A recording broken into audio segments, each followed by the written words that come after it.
Netcasts you love. From people you trust. This is Twit.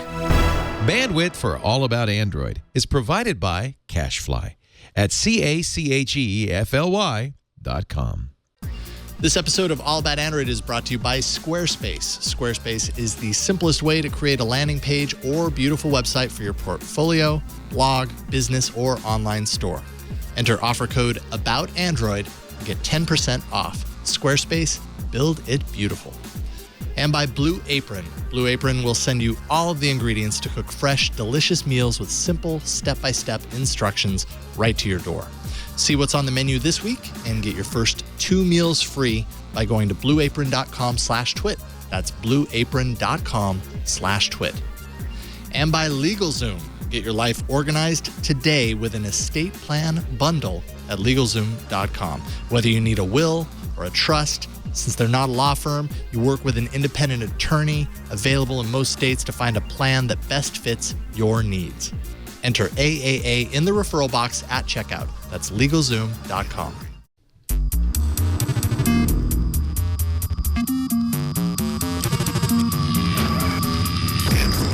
Hello and welcome to another episode of All About Android. This is episode 247, recorded on Tuesday, January 5th, 2016. We are your weekly source for the latest news, hardware, and apps for the Android faithful. I'm Jason Howell. I'm Ron Richards. Ron Richards, Happy New Year, sir. Coming to you live from CES. And it's true because you have the badge. I have a badge. I have a legitimate badge. Although I'm not really at CES. I'm more at my hotel blocks away from CES. But and that's where Flo is. She's not on the show this week because she's currently right now working. And I think she's covering the Sony press event, I think. So probably. Man, there's so many press events today. I kind of lost track. Too many. It's crazy town here, let me tell you. Yeah. So have you seen anything? Or I guess today was kind of like pre-day. Tomorrow it opens up for everybody I picked up my badge. I was over at one of the hotels that have a remote registration area because I wanted to avoid the insanity of the convention hall. But it's crazy. There are tents and like all these things in the parking lot now. The convention hall, like it looks like it's getting bigger than the facility in Vegas can handle, which is always a great sign. And today you definitely felt that the city swelled with more people. Like there was more traffic. It was tough to get around, and it's raining, which is unheard of. So, CES, fun times. I'm looking forward to hitting the floor tomorrow and then getting the hell out of here on Thursday. Get some VR in. That's all I'm saying. I'm all about VR suddenly. Get your eyes and ears surrounded by virtual reality and let me know how it is, and so I can be jealous. Basically. I'll do my best. I mean, I'm here working. I'm here working on the day job. No, not good enough, Ron. Not good enough. I'm trying. We're thrilled to welcome back to the show Russell Ivanovic of ShiftyJelly.com. How's it going, man? Woohoo! It's going well. 2016. Yeah, I know. And you're like in the future 2016, so that joke never gets old. Yeah, it kind of does. I'm sorry. Hey, I heard you make exactly the same joke. I know. I got to stop. Hey, okay, so I'll just go ahead and apologize for myself because I've literally been working since like 8 a.m. this morning with 2 back-to-back shows. So if I collapse in a heap on the table, I have all the faith in the world that you, Russell, and Ron can just take the show and see it to the end while my dead body lays right there. I am the guy that's on the All About Android homepage. So it's true. I think we got this wrong. It's true. So you do in a public-facing sort of way. You do not one but 2 Android shows, right? Because you also do exactly. You also do material. See, there you are. There's my co-host, permanent co-host, Russell Ivanovic. Of course, he hasn't. Looks permanent. Got the microphone, I got the T-shirt, I got everything. You haven't been on in a while. You've been sick like many weeks in a row. I don't know why, but we're thrilled to get you back. You're also doing another awesome show that's kind of about Google and Android and all that called Material. Tell us a little bit about that. Yeah, so Material Podcast is something we started, I think, just after I/O. And the idea was, there's a lot of good shows out there that cover the news, obviously yours being the best. And we wanted to do something slightly different. So something a bit more kind of heavy topic focused. And one of our goals was to try and get someone on from Google, some interesting people from in there, once every, 3, 4, 5 shows. And so far we've had some really interesting guests. So Matthias Duarte was our latest one, head of Google Design. We've had the Android Nearby team on. We've had quite a few interesting people, the people that behind Google Photos as well. So, yeah. Awesome. If you want something a bit more in depth, you've listened to All About Android and you're like, I've got another hour to fill up in my life. Check out Material. Hey, you guys do an awesome show. And yes, I mean, I've done plenty of work with Andy Inako on the network. I used to produce Mac Break Weekly with Andy every single week. So he is awesome. And I'm super stoked at the success. I hear a lot of people and see a lot of stuff online just talking about Material podcast in general. So you guys are doing a great job. Yeah, thanks, man. That's mainly down to Andy and Yasmin. I just turn up and people listen despite me. So that's a good thing. Well, that is not true. You all make a team. Before we get into the news, let's we kind of have to do it. Shortly before the show, distribution numbers happened. And my favorite oh, time. I know, Ron. I love it. I love this. I know it's really exciting. But let's not do them all. Let's just say Marshmallow 0.7%. 0.7%. That's where we're at right now. It's moving up. I got some. So I think we actually did. Funny, last time I was on, we did distribution numbers as well. I have exclusive for your listeners the Pocket Cast ones, which are radically different to the actual store ones. So we have on Marshmallow 18.5% of our users run Marshmallow. Interesting. Wow. Yeah. And then you've got over 50% on 5.0 and 5.1. So there's some analysis jumps you can make in there that your user is probably like someone who's active with their device into podcasts. It's a specific, like that 0.7% is the world and probably encompasses a lot of users that aren't similar to your user, to the Shifty Jelly user. So I mean, that's interesting to see. Like which one represents more of the community? I actually think your numbers actually represent more than the general numbers. Yeah, I mean the other thing is we're a paid app, so our app costs $4, and I think that makes a big difference as well. So if you look at it, I'm just trying to add up the numbers here from Android 5.0 onwards. I think that's about 70% of our users, run Android 5 or above. So that is a huge number compared to the general numbers that you look at. Yeah, that is what we call in marketing a qualified audience.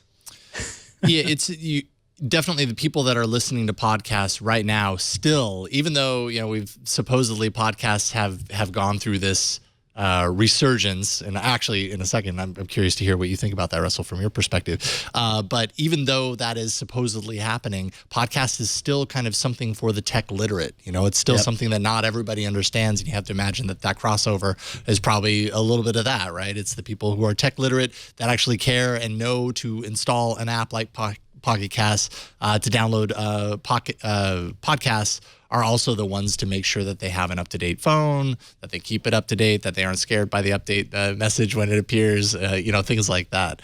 But kind of getting back to that before we move into the news, Russell, what is your perspective as a developer and creator of one of the more, if not the most popular Pocket or podcast apps on Android?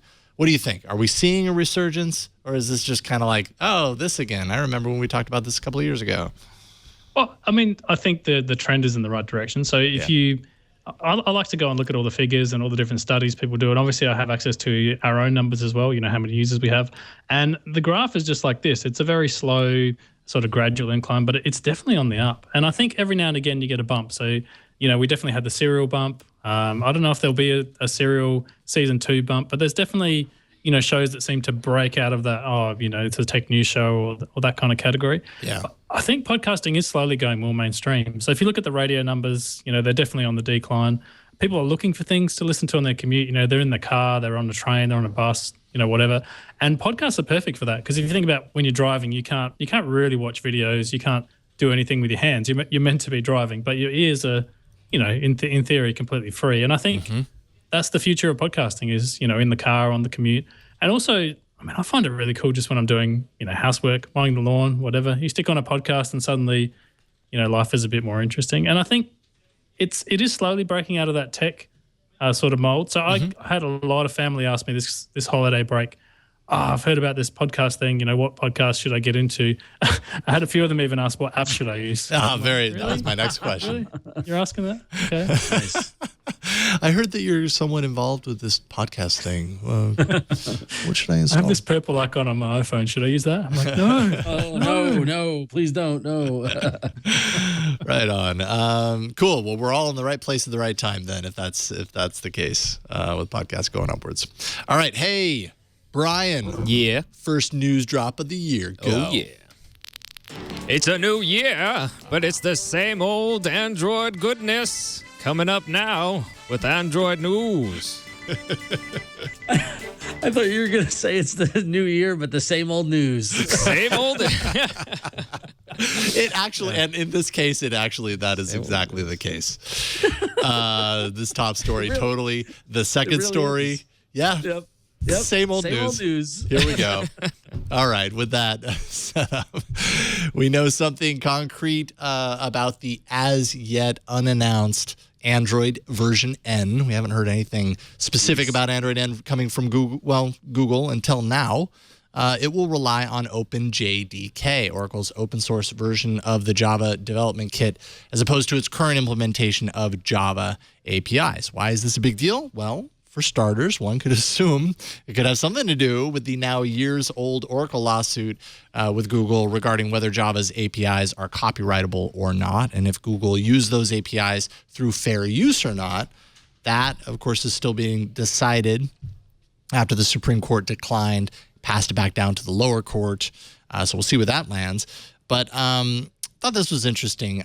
Is it Andre Gall? He's the former CTO at Mozilla. Wrote a very interesting post about this, that this is actually a huge grant of power to Oracle over Android. Says with the app ecosystem now resting on top of OpenJDK, Oracle has the ability to make changes to Android, and Google can actually do very little to prevent that. Java includes the Swing UI library, and as such, so will Android, which basically means Oracle can pass along any code or service that it wants as a part of that. So this story, on one hand, this story is like super complicated, and like I had to read these articles multiple times to really kind of understand what the point is. But on the other hand, it really seems like the public perception on a lot of stories that I read was that, hey, this is a good thing. Google's breaking free of Oracle. But then I read this thing by Andre Gall, and I was like, oh, crap. This could actually be a really bad thing. I don't know. Where do you guys stand on this? What do you think? So I did read that article, and I have a huge background in the Java world. I used to be an enterprise Java developer. So Excellent. I know all about the JDKs and the open JDKs. And I think, with all due respect to Andreas, I think he got it completely and utterly wrong. Like, thank you for being here. Seriously. The whole idea that so Swing is a UI library that when you're using terrible desktop apps and you're like, why does this look a bit funky? It's generally because it's written in Java and Swing, and there's no way that's ever going to ship inside Android. Oracle doesn't actually have the power to push that down and make Google use it. In fact, Google has already removed it, long ago from the implementation that they're using it. All it means is if someone wants to modify the core libraries in Android, so let's say Google wants to cut something out, or one of the manufacturers wants to rip something out, and this, you have to remember, this is at the level where you're talking about, okay, I have this string of characters and I want to get the fifth character and I want to do this with it. It's all those kind of low-level APIs that developers rely on. It's not the Android UI. It's not Android networking. It's not any of that stuff. It's just the really, really low-level stuff. If they want to make changes in there, then technically they'd have to open source the changes. And I think, as much as Andreas seems to be saying that, Google would be against that and they'd never do it, I really can't see the problem with that. If you make a change to the way you get characters out of a string or the way you do something else, open sourcing that stuff it's not an industry secret. It's not a big deal. And it's something that already happens in the kernel development world. So below that, again, you've got this low-level thing called a kernel, which runs all the low-level functions of your phone. And that's already under the same license where if Google or a manufacturer changes it, technically they have to publish their changes. I know sometimes there's a lot of, if you want to get into the depths of it, there's a lot of friction with that. Some manufacturers don't do it, some do it late, some don't do it properly. That's a whole nother discussion. But I think the whole basic premise that this gives Oracle some kind of power over Android is just not true. In fact, if I have the time, I think I might even write it up. I mean, that's something we could spend an entire show talking about.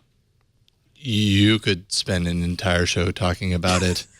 I lost you guys already.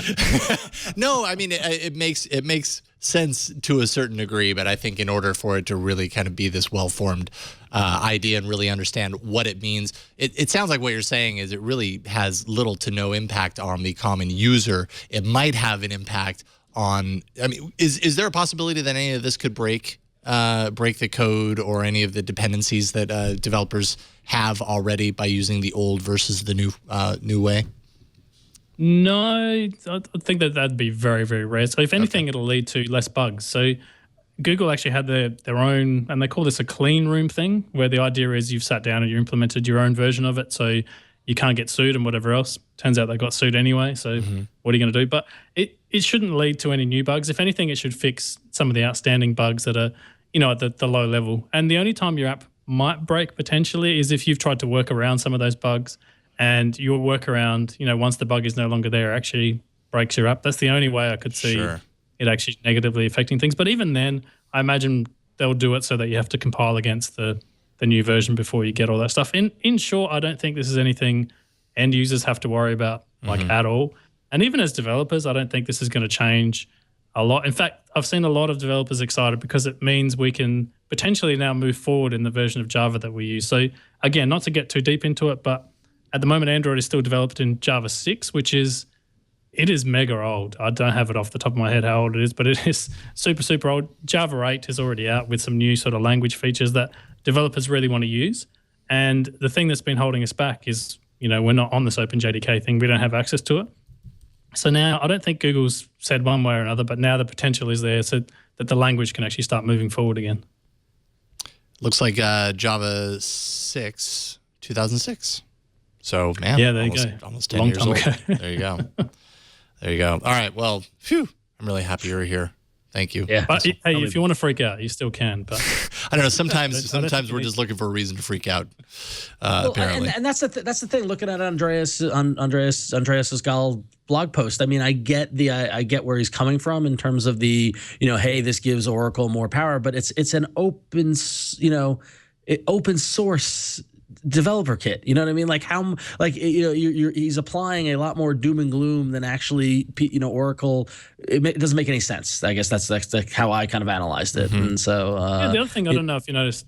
Sorry, just quickly further down in the comments, there was actual an ex-Google engineer sort of jumped in and commented. And it turns out the reason they didn't use OpenJDK when Android first launched is because OpenJDK didn't exist back then. So the whole trying to imply like a malice or an intent to know they were trying to get around, the licensing, whatever.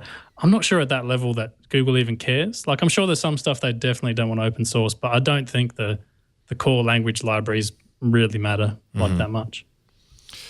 Cool. Hey, Ron, how about we shift gears a little bit and talk about something that we've both had experience with. One of us had somewhat viral experience with. Well, yes. Yeah. Well, and we all know that we just love to talk about Google Glass.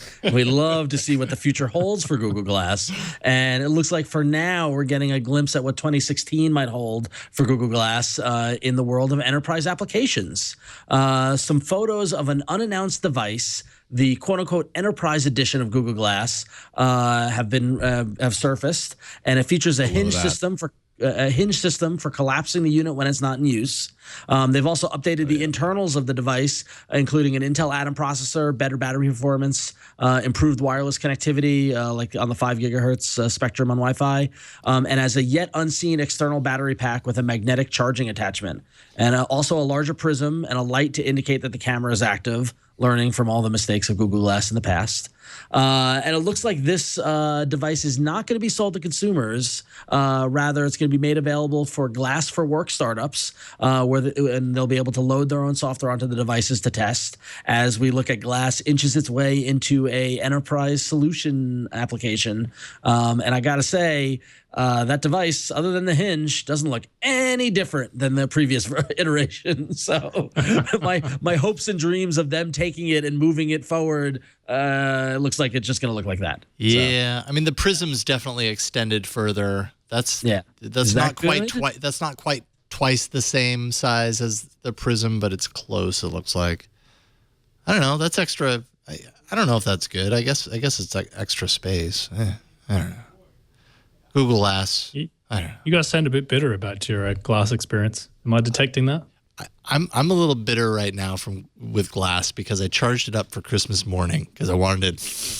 This is totally selfish reason. Charged it up because I wanted to do video of the kids seeing the Santa Claus stuff, and it didn't work. I charged it up. I can hit record and it'll record, but then it says tap to extend it, and I would, and it wouldn't extend. So it would only do 10-second chunks. And I was like, so seriously, the thing that I use you for, I can't use you for anymore, Google Glass? I'm over you. I'm a little disappointed, a little bitter. But hey, this is, Google Glass always had, there were always people kind of finding really great uses and applications for it in the enterprise. So it totally makes sense that it would kind of be geared for that. And one of the biggest complaints was the fact that it was a rigid unit that could not be collapsed in any way, shape, or form. So that's a pretty darn big improvement, even though it kind of sounds like it's not. I mean, all you had to do was get your hands on the original version of the Google Glass and realize, like, really, it only ever holds in this position. There's nothing I can do about that. It makes it inconvenient in every way. So that's a good improvement, I think. Yeah, I mean, it's going to live on, and the thing is, I can see enterprise applications. Like I could see, medical applications, like any sort of thing where people need to get data to be able to see it, but then need their hands. Similar to Microsoft's HoloLens. Like I see that as a potential future. And we just got to be patient to see what these startups come up with. So. Yeah. And let's see here, Android Auto. I kind of want some Android Auto in my car, but I'm going to have to upgrade my car. But thankfully, I have more options to do that with. Getting a few more big partners, namely Ford, which says that all 2017 models sold in North America with the Sync 3 platform will have Android Auto as an option, and all 2016 models will be upgradable later this year. So that's pretty awesome. That's a large sea of options there. As well, Fiat Chrysler automobiles will include Android Auto in the 4th generation of its Connect infotainment system in select models during 2016, joining General Motors, Chevrolet, and Hyundai, among others, who have gotten in on the Android Auto game. And actually, what we're seeing, more than just Android Auto in these cars, is we're seeing almost like, as far as I can tell anyways, dual operational infotainment systems, where do you have Android or do you have iOS? And depending on what you have, you can connect it to it. And that's cool. That's the way it should be, right? Because Absolutely. then you don't have to like plan your car purchase around your phone, which that sucks. Could you imagine getting a car with this stuff and then changing your phone and then exactly? I can't even use. Yeah, exactly. Oh, yeah. What were you gonna say, Russell? Yeah, not many people change their cars like every year, like I do phones. So exactly. So that's cool. Hopefully, this means we'll see a little bit more of this. It definitely seems like the auto industry has recognized the need to have compatibility, and that's a huge change from. Even I feel like it was 10 years ago that you were hard pressed to find an auxiliary port, even though everybody was using that, some way to hack their system to get audio from, a CD player or their MP3 player into their car in some way, shape, or form. And they finally all relented on that. So now we're seeing this, and I think that's a great. I can't tell you. I still in 2016, I still get annoyed when I get a Zip car and it's got a USB port and I plug in my phone and it's like iPod not recognized. It's like that single one adoption of supporting iPods and iOS devices in cars, but no other media devices on just drives me crazy. So Yep. All right. Well, now for our first email of 2016, which is actually quite relevant given my adventures in Las Vegas this week. Chris from Parkville, Maryland writes in and says, I was listening to your year in review show and had some thoughts about Samsung Pay. By the way, there's an enormous Samsung Pay is here banner on the side of a hotel here on the Strip. So Samsung is really introducing Samsung Pay to Vegas, pretty big. But yeah, so Chris says, I think Florence was talking about the awkwardness of using it. My advice, don't ask. It may be a little rude to the cashier, but by the time they say we don't accept Apple Pay and you say this isn't Apple Pay, it's something else, the transaction is usually processing. I can't tell you how many times the next sentence is, that's cool. Which brings me to my question. Is it anything more than cool? I use it to add security to transactions at terminals that still only accept the magnetic stripe. If you're at a terminal that takes a chip card, what is the point of Samsung Pay? Correct me if I'm wrong, but since the chip card transaction is tokenized, there's no apparent security benefit. At that point, what is the point? I can't remember the last time I forgot a credit card at home. Samsung doesn't appear to be offering any kind of any sort of budgeting or financial plans. Is there something I'm missing? Are we doing it simply for the joy of paying with our phones? And to that, I would say, Chris, yes, because we're getting and I would say this isn't just specific to Samsung Pay, but to Android Pay and to Apple Pay and all these other phone-based payment systems.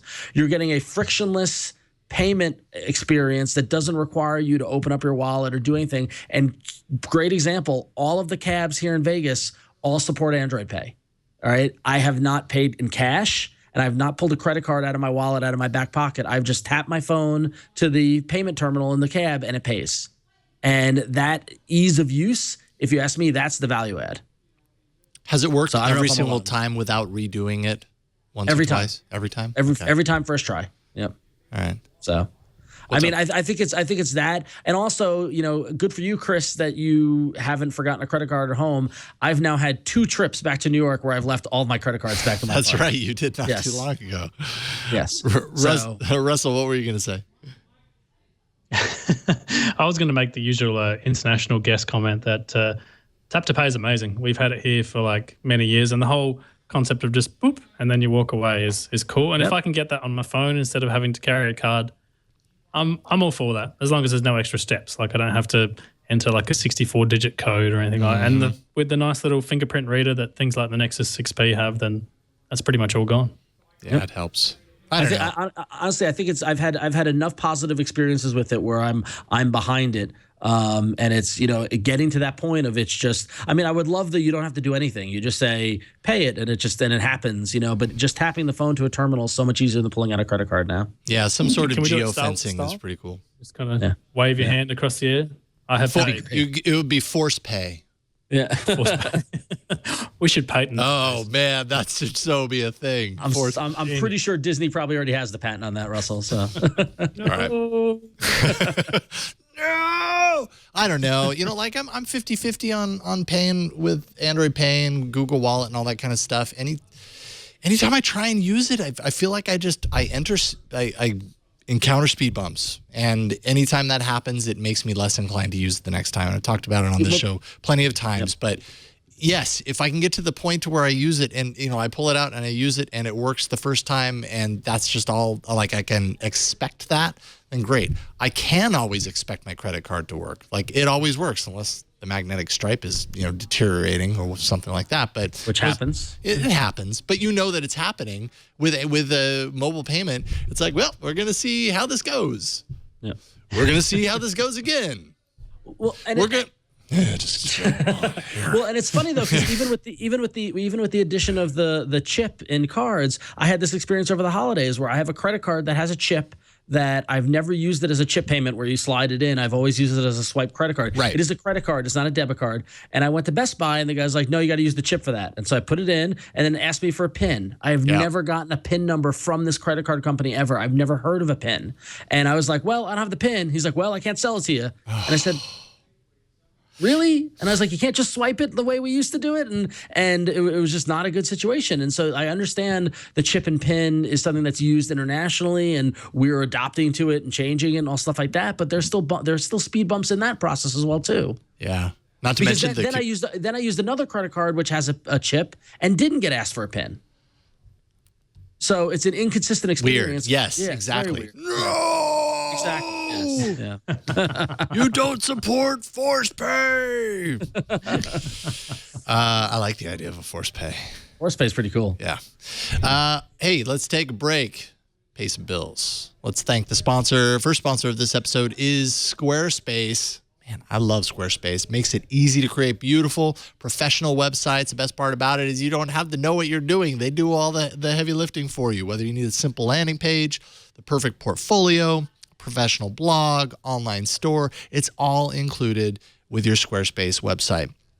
Sites look professionally designed regardless of your skill level with no coding required. I have no skill level. I used to like to trick myself into thinking that I had skill level. Then I realized I don't, and the things that I would create didn't look good. Squarespace gives you all these templates kind of as starting points, and there are a ton of them that are kind of tailored they can be tailored to if you're a musician or if you own a business and you sell clothes or all this kind of stuff, and they're starting points. So you load up the template, you customize it using their interface, which is really easy to use. It makes a ton of sense, and you know exactly what you're changing while you're doing it.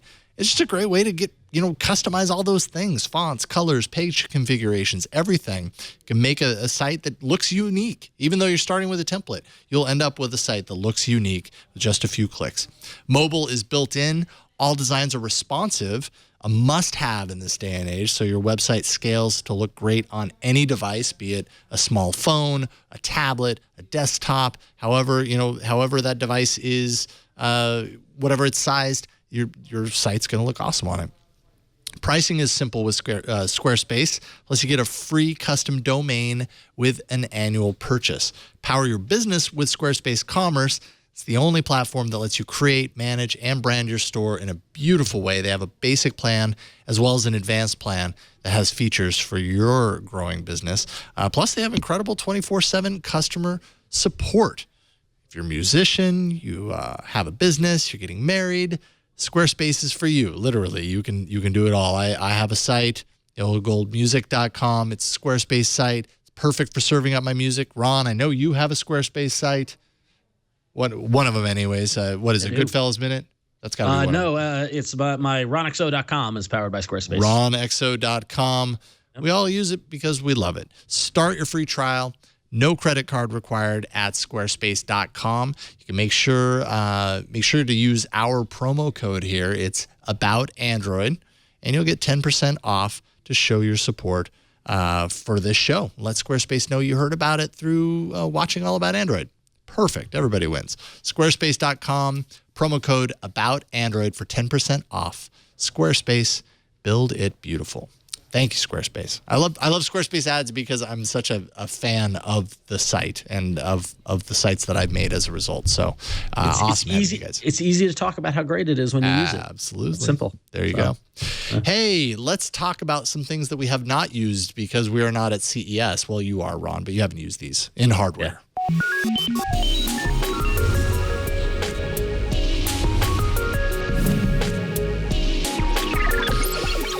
Okay, and I'm realizing right now, things are breaking at this very moment. Yep. Things are happening. I think Sony has their presser that just started at 6, which is 13 minutes ago, 6 p.m. Pacific.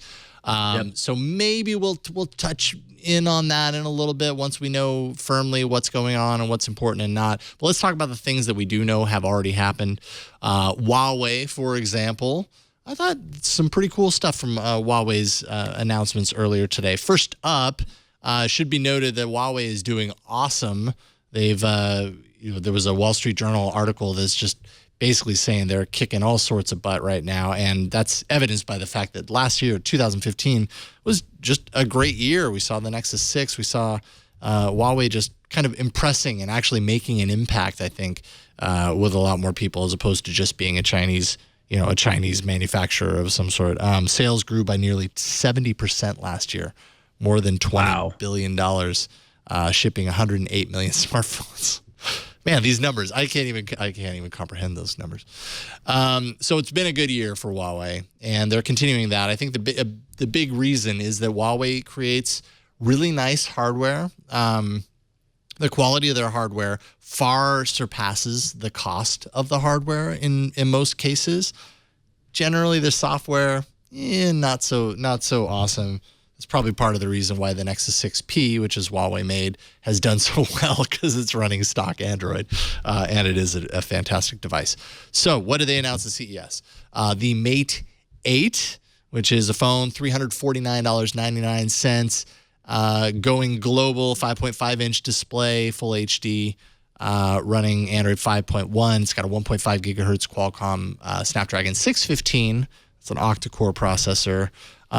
Couple of different configurations, 16 gigs all the way up to 128 gig storage, 3,000 milliamp hour battery. Just a nice looking phone with fingerprint reader on the back, similar to the Nexus 6P. And so this is where you kind of get into the hardware, great. Software, they've got something called, I think it's like Knuckle Touch or whatever. Yeah, which you're Jeez. where it recognizes that you're holding your knuckle out, and I don't know. Oh, jeez. That looks like he's about to put his fist through the phone. Yeah, I know. Be careful. Be careful that you don't get upset and just drive right through it. But the device itself looks really nice, and you can't balk at $349.99. Also, the Huawei MediaPad M2, which is a 10.1-inch display tablet, 1920 by 1200 display, fingerprint sensor on the tablet. I actually do like seeing that on the larger form factor tablets, because once you go fingerprint sensor, it's really hard to go back. It's such a convenient way to unlock and protect your device.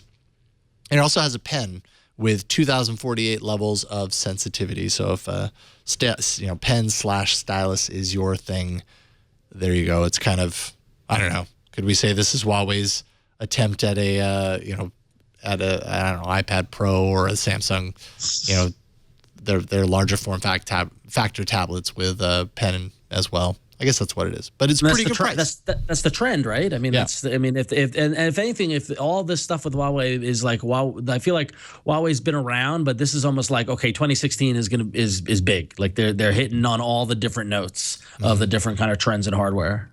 So might as well do a pad with a tablet with a pen. I mean, and then you talk about cost for the quality hardware, $349 starting. If you want it with LTE, $469. So pretty competitive, I would say, for a nice, well-built tablet. And then finally, we'll see how this strikes you guys. I got a very lukewarm response with this one on today's Tech News Today with Megan Maroney and Lindsay Turrentine, two people who these watches might be geared towards. The Huawei Watch Elegant, which is a $499 version of Huawei's watch, probably my favorite wearable from 2015.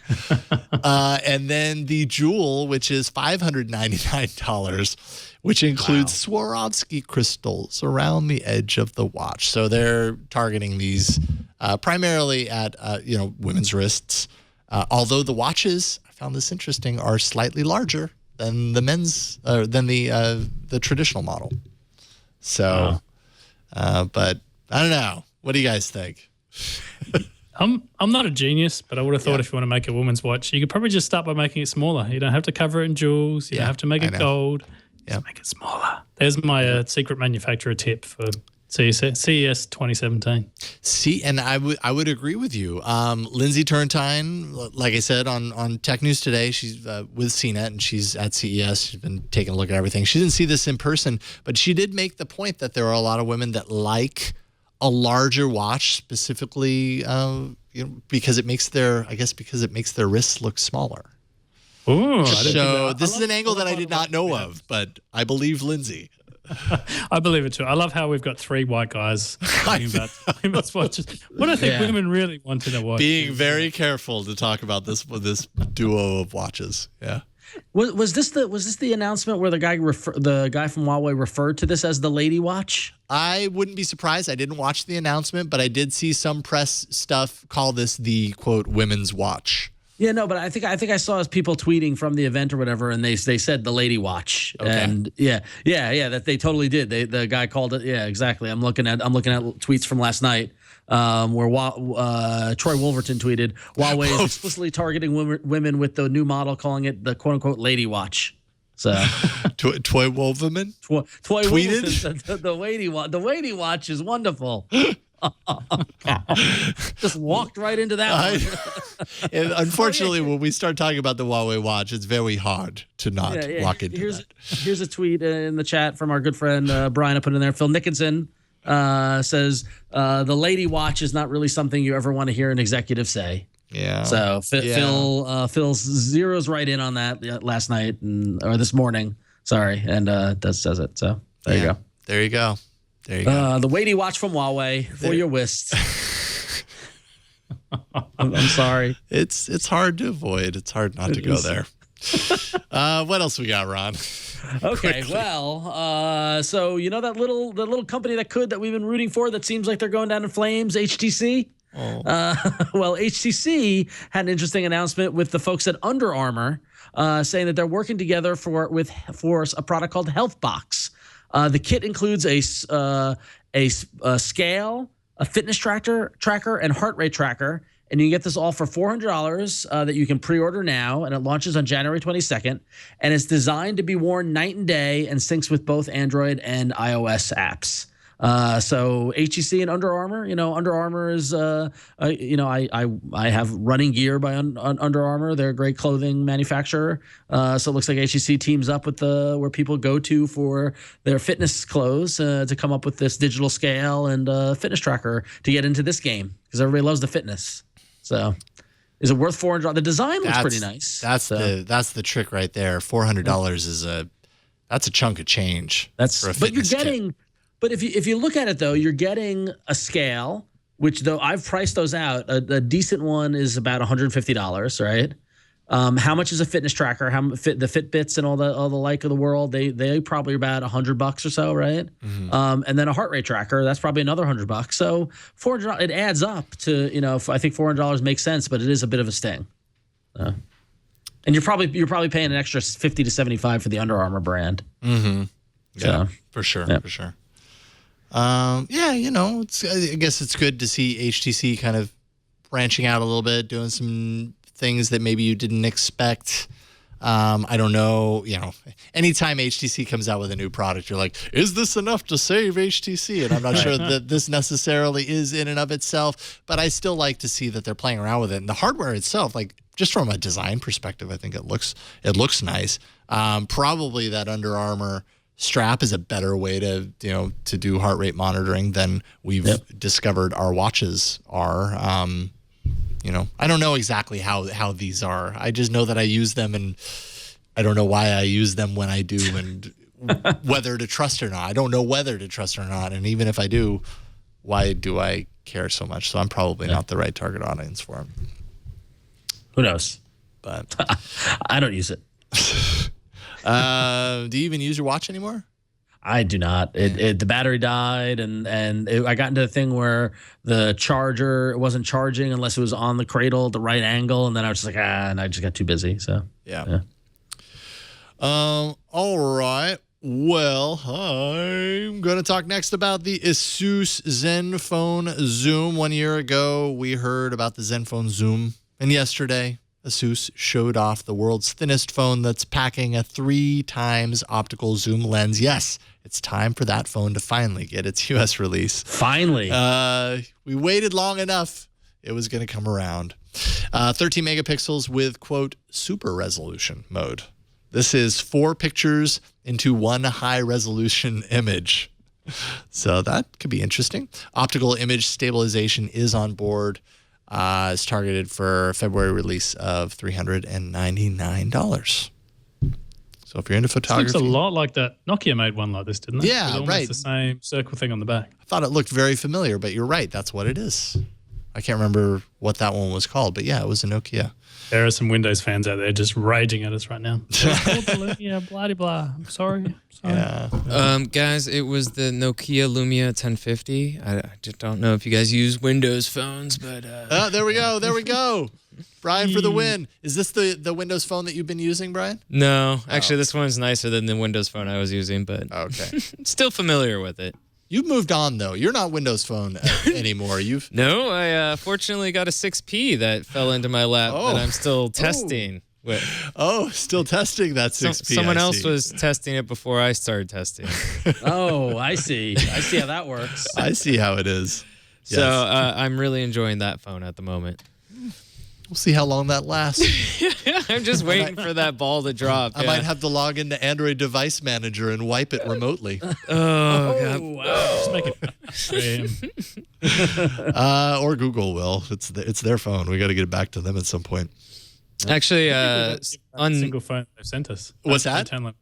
They've sent us a lot of phones over the years, and I don't think we've given a single one back. So shh, don't tell anybody. Oh, that's good news for me. Never mind. Actually, Android Device Manager saved my night on New Year's because someone swiped my jacket by accident New Year's evening, and I was able to find it through the GPS in Rohnert Park. And then I was able to ring it, and I could hear it inside the person's apartment ringing. And finally, the person answered the phone and was like, I think we got your jacket by mistake. do you want me to come out and hand it to you? I was like, yeah, I'm right outside. Like, I track the phone to your place, so please bring it out. That's not gonna freak the people out. Yeah. The call's coming from inside the house. Yeah, exactly. Dude, that is awesome. So it worked out. The guy was actually super nice. His friends grabbed it by accident because it looked just like their jacket. And thanks to Android Device Manager, I was able to pinpoint it to like about a 20 meter radius. Wow. Yeah, it worked out. That's like a true success story of why Android Device Manager exists. Yeah. That's pretty cool. That's awesome, man. Crazy.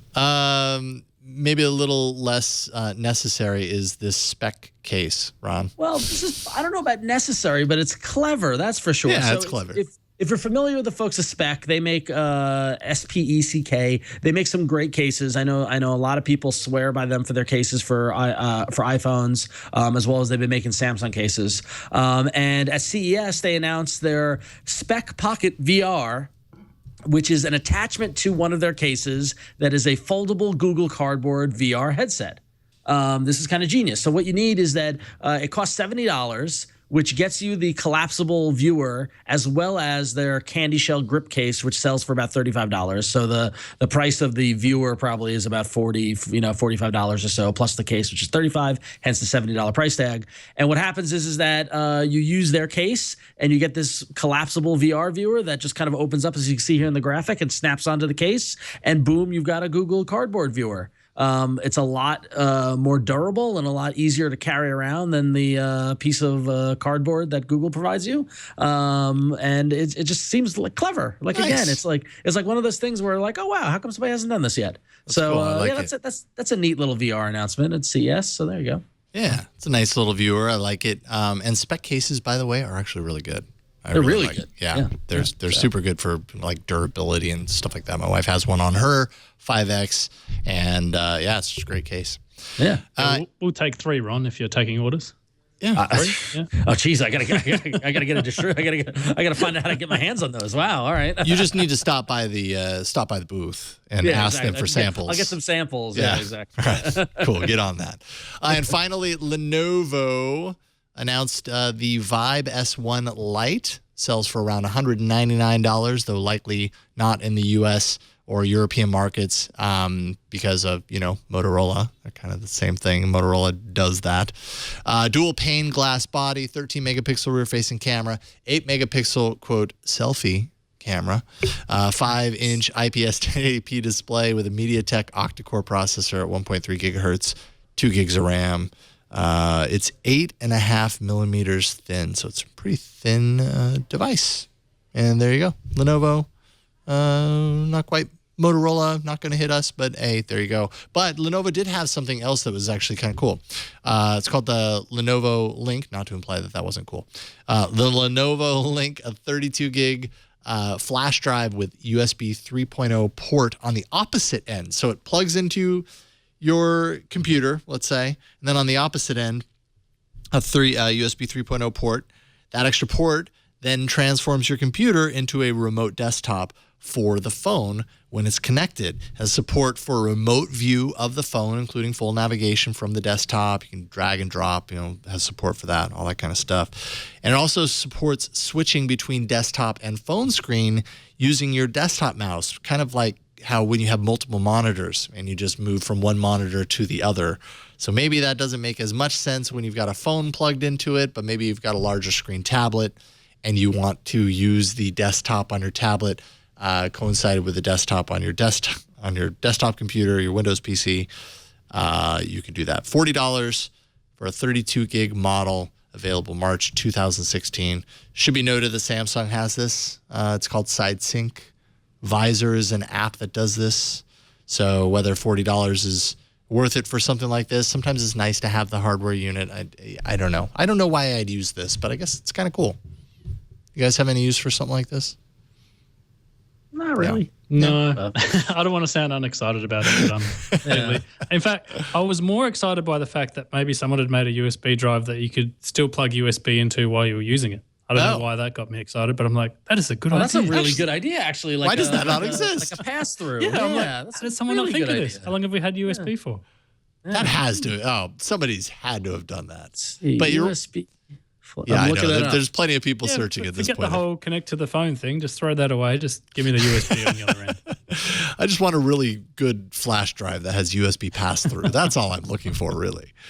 All right, and there have been, you know what, Brian? You might as well just play breaking news. Sure, let's do it. Let's do it. I realize I'm throwing this on you, but there we go. Because as we've been going, I just put the link down there at the very bottom before the ad in the doc. Casio has its first Android Wear watch, ruggedized, up to a month of battery life. What is going on here? How is this possible? Android Wear, literally just saw this. Sport watch styling, definitely has a rugged design. It doesn't have a bad looking design. It, looks good, kind of sporty. They're not physical hands, are they? No. How else do you get a month of battery? I don't know how you get a month of battery. Screen. Small screen, 1.32 inches. What they Has don't the show flat you tire.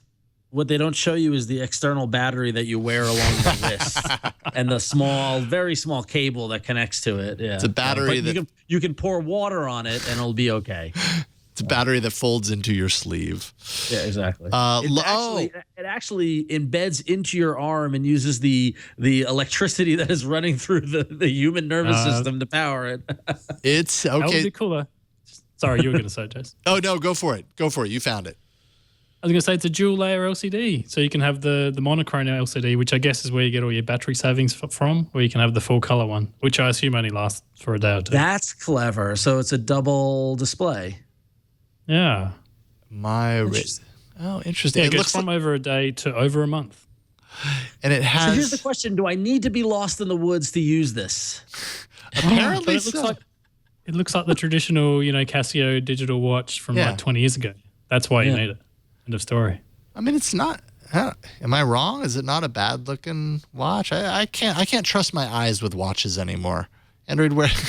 I never know whether a watch looks good or bad because I had stopped wearing a watch for so long, and now I'm like aware of them again. I just don't know if I like it or not. I think it looks okay. Say, these videos make the watch look enormous.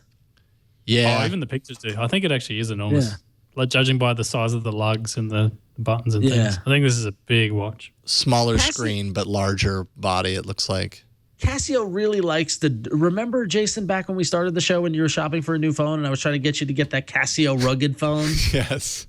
Casio really likes the rugged market, like the really, you could beat this device up, like they're really all about that. So I guess this isn't a surprise, but yeah, that's neat. All right. Well, there you go. It also, by that video, by the way, it looked like there was some sort of like camera attachment that you could have on your backpack strap. Jeez. So that you could use your watch to take a picture where you are. I think I saw that. You can actually take video when the bear mauls you, like in The Revenant. Yes. Hopefully you can fire off that video before you die. Let's take a break. Thank a sponsor. That's CES, by the way. I'm sure there will be more CES next week. But there you go. We've only just begun. And next week we will have another CES hardware block. In the great scheduling of All About Android as we do the show right before CES starts. Right, yes, right at the start of it. Just enough to give you a little bit. But that way we don't have to have a show completely filled with it, just mostly filled with it. Yes. This episode is brought to you by Blue Apron and my grumbling tummy right now. I'm hungry. Yeah, I'm hungry. If I could, I'd grab a Blue Apron recipe and I'd make it. But I can't. I have to do the show first, then I'll go make some Blue Apron food. You need to know how to cook. And Blue Apron, that's what it's all about. Not only will you feel like you know your way around the kitchen, you're going to get good at it. That's the thing about Blue Apron. They send you a box full of ingredients. Every week you have a new kind of menu on the table. 3 or 4 dishes are sent to you.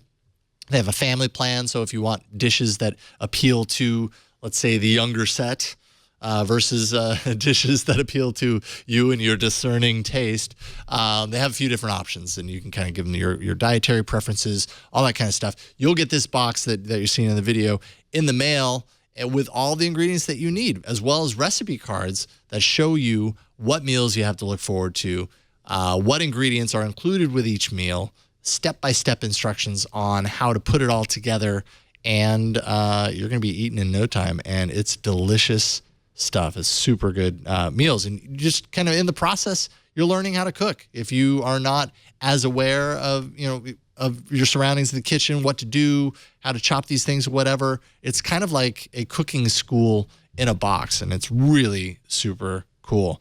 And like I said, no matter your dietary preferences, Blue Apron is going to make it easy for you to prepare the dishes that you like and that work for you. So if you have a dietary restriction, something like that, you can use Blue Apron and work around that. Buffalo chicken sandwiches with endive and blue cheese salad. There's a panzanella and blue cheese salad with smashed purple potatoes. Right in your kitchen. You cook the ingredients that you've never used before. Watermelon radishes, farro, purple potatoes. Like I said, they're purple, people.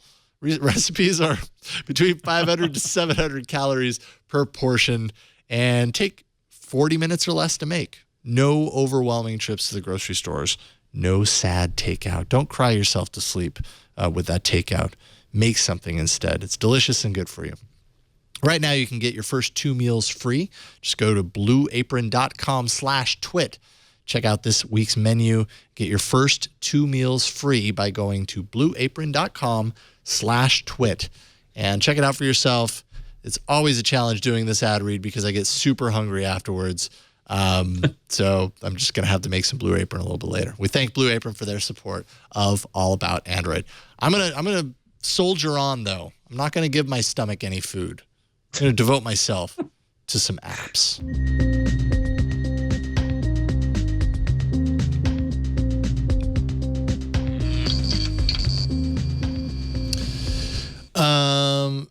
So anyone think that maybe their Facebook app was acting weird and not working and should have been acting better than it has been? It was. I did notice that. You did? I did a couple. Yeah, I did. Yeah, I've noticed that somewhat regularly. Well, it turns out the information is confirming what we've all suspected. Facebook has been testing user loyalty by breaking parts of it for users to see if users were willing to put up with being tormented. A source familiar with the test told the information people never stopped coming back. Oh, God. I love that there's absolutely nothing that Facebook or Twitter won't A/B test. They're like, if there's something we can A/B test, we're going to do it. We are, what yes. What if they couldn't launch the app? That's genius. Let's try that one. At least Twitter is doing A/B testing for like usability, whereas Facebook keeps doing these psychological tests, which, to be honest, are a little freaky, right? This isn't the first time we've heard the psychological test aspect of Facebook, which scares me. That really scares me. If it's true, I don't know. Yeah, well, the information's usually pretty good with this stuff. Facebook is reportedly securing itself for a future in which the company might find itself not relying on Google and the Play Store. In other words, possibly serving their apps through their own kind of ecosystem play. So, whatever that means, could be forked version of Android for a Facebook phone. I feel like we've heard that before. Again, yeah, heard that before. Google and Facebook go to war and refuse to use each other.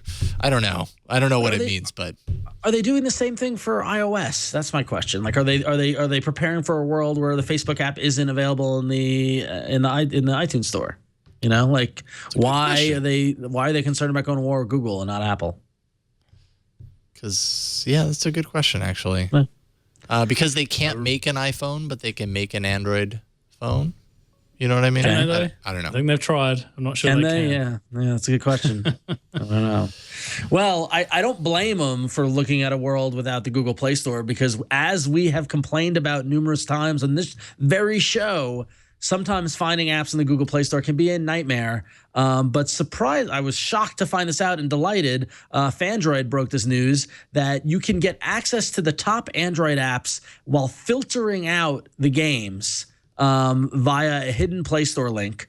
And they actually posted the links to get to all the top apps without games, the top paid apps without games, the top free apps without games. And it basically is doing exactly what I wished we could get, which would be to filter out all those games in the application section. And turns out it's just a little URL hacking where you're putting in the URL and you're adding in the kind of subdirectory of applications at the end of it, and it filters out all the games. So nice little Google Play Store hacking going on there, which is kind of cool to see. Yeah, it looks like some get through. Some seem to get through. Oh, look at that app. That's the second one along. Oh, look at that. Look at that's a nice place. Hey, I've heard of that one. It's nice. Pocket Casts. Something. Okay. Yeah. Pocket Cats. Puts cats in your Pocket pocket. Cats. Genius. Doesn't hurt at all. Anyway, I think this is great to see that it's available, and maybe this becomes the type of thing where Google sees people are doing this. In fact, somebody made an app that is the Google Play Store minus the games. And so if they see users doing this, maybe then they'll adjust the archaic infrastructure of the Google Play Store and let us filter out these annoying games. Not that I'm against games. No. You know, When I'm looking for a game, I know I'm looking for a game. Why can't you just let me tell you, like, games, apps? Yeah, it's not like right. I'm looking for a game that might be an app. When I'm looking for some sort of productivity app, I don't want to run across 9 different, and honestly, the games aren't the problem. The problem are the icon sets for themes and like all those customization ones and things like that. There's just so much bloat in the Play Store now, and it's hard to find anything meaningful. So yeah, it's true. Yeah. It can be a bit much to kind of have to filter through. You're a game hater, aren't you, Ron? No, I like games. Don't get me wrong. I'm pro games. But they have their place. It's true. It's true. So. And it's actually very surprising that you can't isolate just apps versus games in the Play Store as easily as you should be able to, because they are 2 very distinct and different categories. Very strange. Right. And I will go as far to say that there is. Yes. Yes. Oh man, we're waiting for you to go as far as to say that. He went too far. I don't think it's going to happen. He Dramatic pause from Ron. Go as far to say that nothing. No, you have nothing to say, Do you Ron. reckon Google cut him off there? I know Microsoft owns Skype, but I think there could be something going on. I think all the fans, the fans of games have spoken. They've said, you no longer get a voice on this show. All right, fine, fans of games. We'll continue. You win this round. You win, but Ron will be back. If it wasn't for you, he'll get the achievement for going too far when he comes back. We have an email from Jane who writes in to say, the person whom you're trying to reach. Sorry. That's not Jane. That's not Jane. That's somebody else. That's Skype lady. Very British. We'll see. We might get Ron back. We might not. If not, you know what, Russell? You're a seasoned pro. We can do this. We got this. Jane writes in to say, I got an Android phone purely for economic reasons, hearing from many sources that it is inferior to Apple. It works well enough and in some ways better for my very poor vision. I tried to avoid the Google Play Store in favor of Amazon App Store for Android. Now there's a war between Google and Amazon. I've got several $35 of apps from Amazon, and without the Amazon App Store app on my device, these programs don't run. Yes, by design. Google is doing everything it can to dissuade me from using the Amazon App Store app. Frightening messages like, warning, this app may harm your device. Translation, if it ain't from Google Play, we label it as malware. Bugga bugga. The developer and users are caught in the middle. Please tell me who I can write, where I can write an email to protest this walled garden business practice. I'm afraid I'll be forced to rebuy my $35+ apps from Google. I thought this was an interesting email to kind of illustrate, like, on one hand, like, I feel like we are so connected and close to this stuff that we take for granted certain messages that might appear and marketing messages that might come from either camp, be it Google, Amazon, or even the Android the Android operating system. Something like, warning, this app may harm your device. On one hand, folks like Russell and myself see that, and we understand to a certain degree that is because there is a security system inside Android that says, if you check this, you let other, kind of checked apps not from the Play Store be installed on your device. And what you're basically doing is that is potentially a hole on your device to let in some sort of vector or a bad guy to steal your data or whatever the consequences would be. But on the other hand, I can see where she's coming from, right? Like, I can see how you could see that and interpret that as being like, this is a big scary message to kind of lure you away from the other side. And I just wanted to kind of read this and say, Jane, like, I'm not sure that it's necessarily Google or Amazon trying to scare you in any way as far as this is concerned. I think what it is it's just two competing, number one, it's an operating system that's trying, I'll put it in air quotes because maybe it deserves that, but trying to protect you from consequences. But two, you're right. Like if you're buying into one ecosystem versus the other, Amazon versus Google, you're really putting your money into one basket versus another. And unfortunately, that is a choice that you're making that eventually might not, you might end up paying more as a result of that. And I don't know if it's necessarily malice. I think it's just kind of the way it is when you're talking about an open source operating system like Android that has a lot of different ways that you can get these kind of apps and stuff onto your device. I don't know. What do you think, Russell? I was going to say it's worth pointing out that you'll get that message for any apps that you install that are outside of Google Play. So it's not necessarily Google picking on Amazon. I think it's more like you say, it's a security thing. It's to say, hey, we don't know where this app came from. We don't know who made it. There might be a good developer. There might be a bad developer. It could even be malware. Like the operating system has no way of knowing that. Right. So it's just letting you know, hey, if you install this, if you turn this setting off, then, bad things may happen. And you're kind of venturing off into territory that we don't, really deal with. And I think that's fair enough. Like maybe the message needs to be a bit clearer in what it means. But I will say about the Amazon App Store is I have a lot of feelings about Amazon as a company and their App Store in particular. And I think if you feel like you have the choice, if you're like, should I buy this on Amazon or should I buy this on Google Play? I'd always go with Google Play personally because you know that in the future, the money that you spent in there, you're still going to be able to access on any Android device. Whereas you can't really say the same thing about Amazon. Like I know they have, a lot of good stuff in there and they're trying to build their own platform, but there's always the possibility that this stuff's not going to work in the future. If they one day, shut down their store or they get rid of their stuff, then you could kind of be left out in the cold. And I mean, the funny thing is we are talking about $35 and I'm not trying to belittle that. That is a lot of money. That's a decent amount. If I had to go and spend $35, I'd think about it.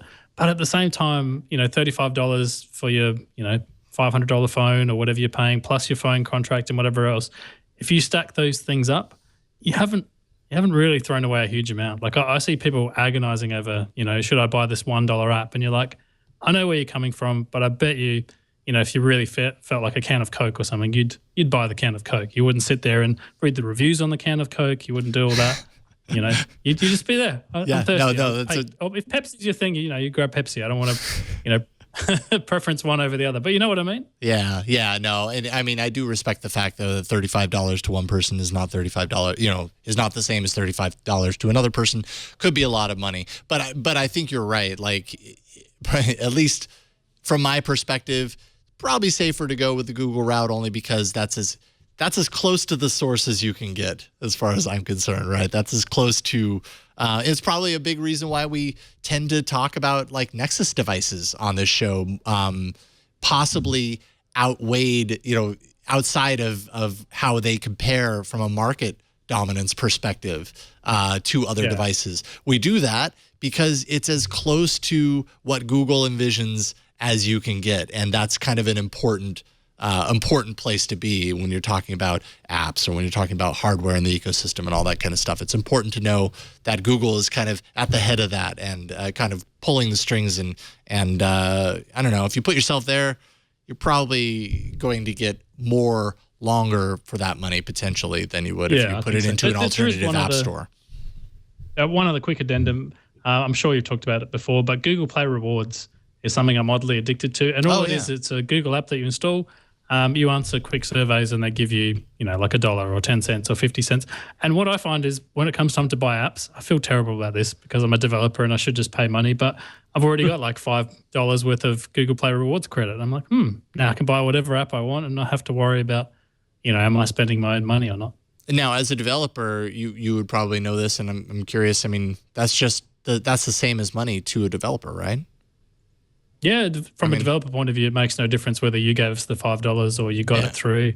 Is it Google Opinion Rewards, I think is its technical name? Yeah, actually, it is. So Wade County in chat is saying Google Opinion Surveys. Yeah. And that'll help her in buying apps. Check that out if you haven't heard of that app chain. Definitely worth a look. And the surveys are really short. Like the ones I've answered are like 10 seconds. And I know that my time is potentially worth more than the 10 cents I get, but I'm just addicted. I just wait for those notifications that say, a new survey is available. I'm like, oh, I must drop everything I'm doing. Wade County in chat says $61.92 in 2 years. So that adds up. Wow. There you go. Good. All you need, Jane, are 2 years of awards of Google opinion surveys. That's all you need. Ron, we got you back. I'm back. Sorry about that. The hotel said, you're using up too much bandwidth. But I'm back. You probably hit like the time limit, right? Some sort of. I don't know. I just had to recycle the Wi-Fi connection. I'm fine now. So cool. So well, I can't remember what you were about to say, but it was really dramatic. I was going to make a declaration that I bet you there's another podcast somewhere that's complaining about all these apps mucking up, making it hard to find games. Like what we see is the glass half empty with the Google Play Store. I'm sure someone else sees this half full. So that's all. So yeah. That's true. Man, that was so like 5 minutes ago. I know. It's so anticlimactic. I'm sorry. The only thing that could save us would be a sponsor. Yes, a legal Zoom. Legal sponsor. Yes, a legal sponsor. This episode is brought to you by LegalZoom. Before another year passes, take the time to get your life organized with LegalZoom. Do you have family? Do you have any assets? Or if you own property? If you answer yes to any of those questions, you should have an estate plan. Don't worry if that sounds complicated. LegalZoom can help. LegalZoom's estate plan bundles eliminate the guesswork. You don't have to figure out on your own whether a will or a living trust works best for you. Instead, you work with an independent attorney available in most states. They'll walk you through your options, recommend an estate plan that offers the best solution to fit your needs. Since LegalZoom is not a law firm, you can count on efficiency and value. Everything is on your schedule and your own terms. Plus, you'll know what your estate plan bundle costs upfront instead of worrying about hourly rates. That's how LegalZoom has become the leader in helping small business owners and families with their legal needs. You need legal help, and you walk away feeling great. Get your life organized with an estate plan bundle at LegalZoom.com today. Don't forget to enter AAA in the referral box at checkout. That's code AAA at LegalZoom.com. And we thank LegalZoom for their support. All right, everyone, it's time for the first arena of 2016. So many enter, but only one lives. Android Arena. Oh, this is going to be a challenge because I realized I didn't create the next poll, and I've got everyone's apps to show off. This will be interesting. This will be interesting. I think I can do it, though. But let's check in on... And your time starts. Yeah. Yes. I'm going to be typing with one hand and playing with an app with the other. Let's take a look at the last arena. Last year, check in on it and see who is Triller. Triller was the music video app. So, Ron, you were not here for that episode. I was not. And I'm pretty sure that you were happy that you weren't for this particular demo because it involved some lip syncing. Yes, and I know that you know how much I love that, right? You kind of get all weirded out about lip syncing, but it's a really cool app. It's very awesome. So Triller wins with 60%. Puffin Browser, that was Aaron Newcomb's app, 26%. And Christmas Radio, just a lot of Grinches in the audience, apparently, 13%. Sorry about that, Flo. So 2015 standings are final. Guests, so Flo 5, although kind of not fair because she started halfway through.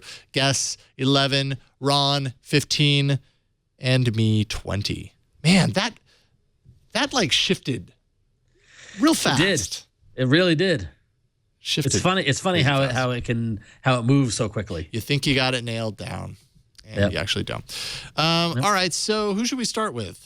Start with something easy so I can create a poll. Ron, you want to go first? Sure, I will go. So anybody who has been utilizing Android with the most recent updates with Android M and Marshmallow and all the amazing developments we've seen on the developer side of things, one thing that has emerged most recently has been the idea of custom tab browser windows within apps that allows you to access web pages quickly. So, for example, an app like Facebook is able to embed a custom tab of Chrome within their app, so that when you click a link, you can go to it very quickly within the app and that sort of thing. It's a neat little thing, but not every app has it. Not every developer has installed it. If you have a link, you might have to open up Chrome in its own instance, and sometimes that can take time and it's annoying. Well, no more. app that I'm looking at is called Chromer. And basically, the premise of this app is that it lets you use Chrome custom tabs on your phone without any of the apps that you're using's developers implement it themselves. So, and you might be wondering, okay, well, what's the difference? What's the point of this? In an app like Google Now, for instance, you can tap on a link, as Jason just did, and you see it loads in a custom tab in basically a Chrome window. Now, the advantage of this is that it's a lightweight browser. It loads faster. Okay. And because it's basically using the underlying Chrome that's already on your device, you get all of your Google logins are already there, your passwords, your autofills, everything is all there, but it's existing within the app experience. All right. You can also use Chrome's data saver feature, all that sort of stuff. It is basically an instance of Chrome without actually running Chrome on your phone. If you are a heavy user of your phone, you know that the resource load that Chrome can take, as much as I love Chrome, it can get a little bloaty, get a little heavy and that sort of thing. One of the reasons why they introduced Chrome custom tabs into the Android operating system is to make the web browsing experience within apps go quicker. The problem is that not every developer is implementing it. So Chromer is the kind of thing that once you install it, you realize that you can't really go back and not use it. So yes, that's basically it. Allow any app to utilize Chrome custom tabs within the app without it being developed. So yeah, there you go. There you go. Yeah, it's super quick. I mean, you tap one and it has kind of pre-caching and stuff that it can do also. It's leveraging everything that Chrome uses. Yeah, exactly. So. Am I safe to be showing anything Star Wars with you now, Ron? Oh yeah, I've seen it multiple times. So okay, it's fine. Cool. Yes, it's fine. So one question in the chat room is that can you use it without Chrome on your phone? No. Chrome custom tabs actually do require Chrome to be installed because it's leveraging the code within that. And actually the developer recommends that you have Google Chrome 45, version 45 or higher, because that's the version that supports custom tabs. So you need to have it on there. And he provides a link where you can download it if you don't have it. But you should have that anyway because Chrome is great. So Chromer just makes the Chrome experience on your phone that much better. And, it's already... I mean, it's a strongly well-reviewed app in the Google Play Store. I think it's got a 4.9 rating right now. It's one of those things where, I went through and I actually changed the Facebook default browser from Facebook's implementation to Chromer because I found Chromer was faster. So, yeah. Yay! I actually like Chromer a lot. I think I was playing around with it at the end of last year, which seems like an eternity at this point, and it was on Android App Arena. And yeah, it's kind of crazy the more you use it, how fast things kind of snap over. It would be really cool if you could get that as well as kind of like the benefits of the bubble browsing, to where you can kind of load it off to the side, have it load quick and all that kind of stuff. But I really like it. It's a cool implementation. It really improves the whole web browsing experience when you're using within apps, like opening, a Twitter link or with great example was somebody sent me a link via email and I opened it in my email client. I had to open Chrome, and all that, and it just took forever. And then I did that whole process again with Chromer, and it was like that. It was noticeable. So yeah. All right. I'm still buying time. Russell, you're up next. Sure. So my app is a game. Sorry, Mr. Ron. But at least I'm not going to get myself game hater. DDoS. Games are okay. I never said games were bad. So the game has a really cool name. It's called A Good Snowman is Hard to Build. And the basic premise is you're this little, I don't even know how to describe it. You're this little black kind of amorphous blob, and your one and only job is to build snowmen. So you have to put the biggest block of snow at the bottom, then the next one on top, and then the one after that. Jason's just going through the tutorial there.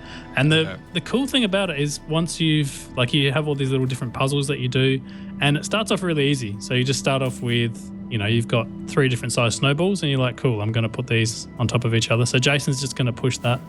There you go. And now you got to push it on top and you're going to get the little one on there. And so it starts off really simple. You're like, yeah, okay, I could figure out how to do this. And then it progressively gets harder. So for example, I built a snowman. Yeah, look, it has a name, Lucy. And now if you tap on the snowman, Jason, the little amorphous thingy, he hugs it. Look at that. It's just beautiful. That's what I do when I build a snowman. I hug it. Yeah, you give it a name and you give it a hug. That's just how it works. And so the puzzles get progressively harder. But the cool thing about it is it's got a cool soundtrack to it, and it's really, I mean, if you're into casual gaming, this is about as casual as it gets. You know, you can leave it at any time and come back. And now, Jason, you can actually wander off into different parts of the map. You can make him walk just by tapping. So there he goes. Oh, I see. This is the next level. See, later I on was it just gets playing harder, the so you same start off level with- again, wasn't I? You've got like little snowballs, and if you push them through the snow, they get bigger. But the deal is you don't want to make 3 giant ones because then you can't stack them. And so it starts to become more and more of a puzzle game. And I think, I don't know, something about that weird black-looking thing pushing snowballs around is just hypnotic. I can't get enough. Huh. I think Jason may. Oh, Did I? Yeah. Yeah. The music definitely helps with the hypnosis. Oh, did I do it? Yeah. I did it the opposite way, didn't I? No, that'll still work. So push that little thing down. We're gonna not that way, Jason. Do I? No, wait. Don't I stack like that and then I? Oh yeah, that will work as well. There you go. So more than one way to solve each Hey, puzzle. Andy. Now you've built Andy. Andy Naka would be very happy. What's up, Andy? Let's give you a hug. And that's pretty much all there is to the game. There's not a lot else to it. And this is something you can spend your Google Opinion Rewards money on because I think it's not cheap. It's like $4 or something. So then I go in there. Oh yeah. Okay, I see. So I've got a.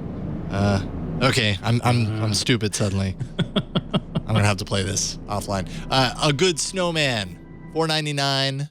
I like me a good puzzle game. And this is for all those people who want to build a snowman. Yeah, and hug it afterwards. And give it a name. Okay, bye.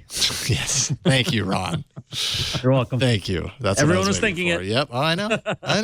247. I'm so almost there. I think I did it.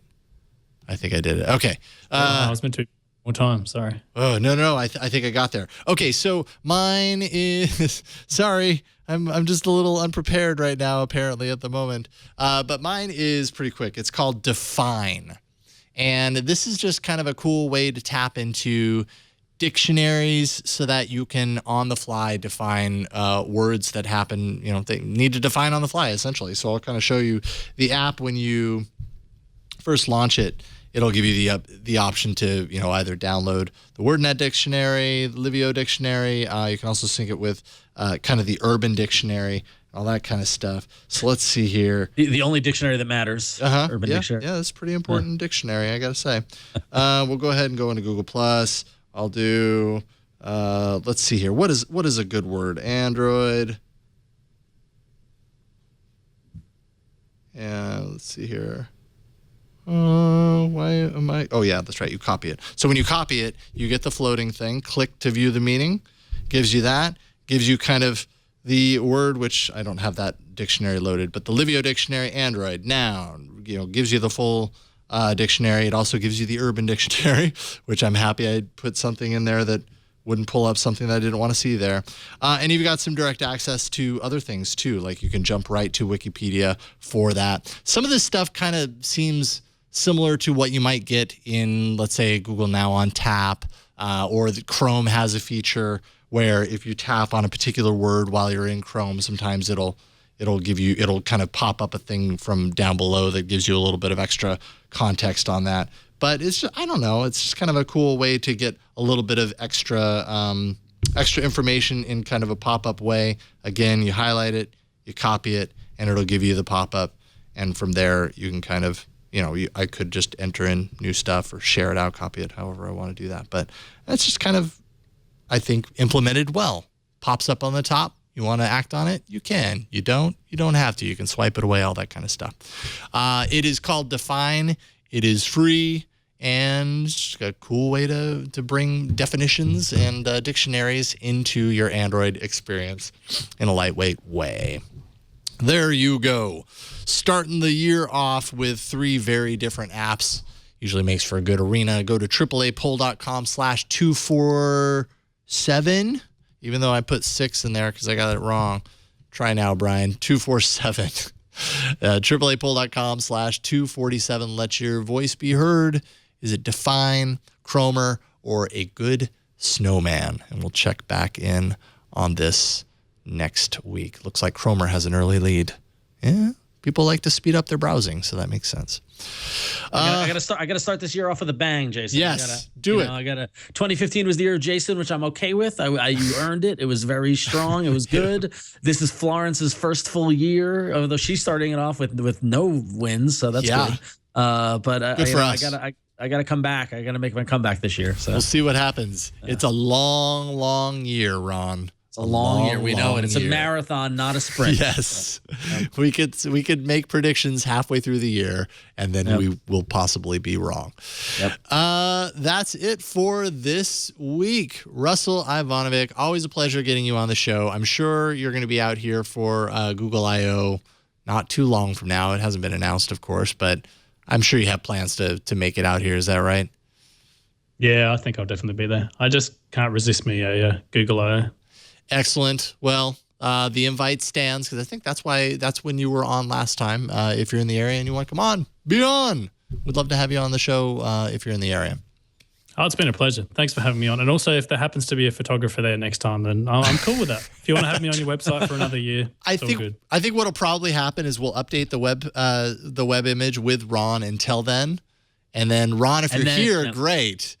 If you're not, I mean, I don't know what to tell you. Russell's going to be back. It's going to be an endless battle.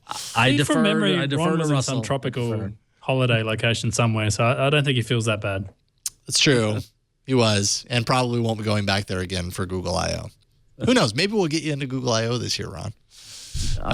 One could hope. Crossing my fingers. This is the year. Russell, always a pleasure. ShiftyJelly.com. Anything else you want people to search out for you?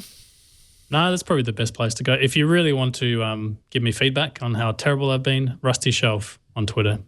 Or how awesome. Do that one too, please. But you should also obviously check out Material Podcast. So, yes. We've got Yasmin Evian and Andy Nutko on that.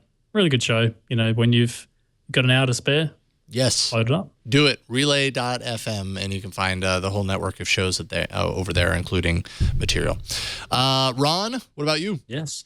Yeah, so you can go to about.me/RonXO, where you can find links to all my social networks, where you can see all my comings and goings. You can see why I'm at CES at my day job at my company over at Drop. You can go to getdrop.com and check out my other podcasts. If you're discovering this show for the first time and you got it to this point and you want to hear more, go to ifanboy.com for comic book talk, and go to goodfellasminute.com for analysis of Martin Scorsese films, or one film. So until you reach the end, and then you'll re-examine your life. Basically. Exactly. Thanks, Ron. Have fun at CES and don't get sick. I will do my best. Brian, what about you? Per usual this year, I'm doing Know How with Padre on Thursdays, and we're switching it up, and we're doing 2 episodes a week. So Thursday at 11 o'clock and also Monday. And I'm going to assume it's 11 o'clock, but we're doing 2 episodes a week now. So check that out. Radical. Yes, there have been some schedule changes. You can check, I think, inside.twit.tv to see all of those, including the 2 episodes a week of Know How. Well, it's like the schedule changes and CES all in the first month, so we're all kind of running around like crazy. Yeah, it's chaos. That's what CES does to all of our lives in the technology world. That's just the way it goes. I wish I could say I was used to it by now. It's like so mean, because you can't start the year like normal, because it's like you get out of the holidays, you're like, all right, CES. Oh yeah, totally. There is no downtime. There is no easing back into it. It's like the craziest time ever. It's like the Super Bowl right after you just took a long nap. It's brutal. All right. As for me, about.me/Jason Howell, yellowgoldmusic.com for my music. I'm also, doing Android App Arena at twit.tv/arena every Wednesday. And I'm now co-hosting Tech News Today, Monday through Friday, with Megan Maroney here. We get an awesome guest and maybe even interview some other people and just talk for an hour about the tech news, the big things that happen. Twit.tv/TNT. It records every Monday through Friday, 4 p.m. Pacific for about an hour. So, why don't you check that out too? We're having a lot of fun, and we've only just begun. But that is it for this week, for this show. Leave us a voicemail, 347-SHOW-AAA. You can send us an email to aaa@twit.tv. We are on Twitter at Android Show. We have a subreddit, twitaaa.reddit.com, that we search, see what kind of stories you guys are liking. Show notes and past episodes can be found at twit.tv/AAA. Oh, and we have a Google Plus community. And you can find all our episodes on YouTube, iTunes, and this place called Pocket Cast too. And finally, we record live every Tuesday, 5 p.m. Pacific, live.twit.tv. That is it for this week. We will see you next week on another episode of All About Android. Bye-bye.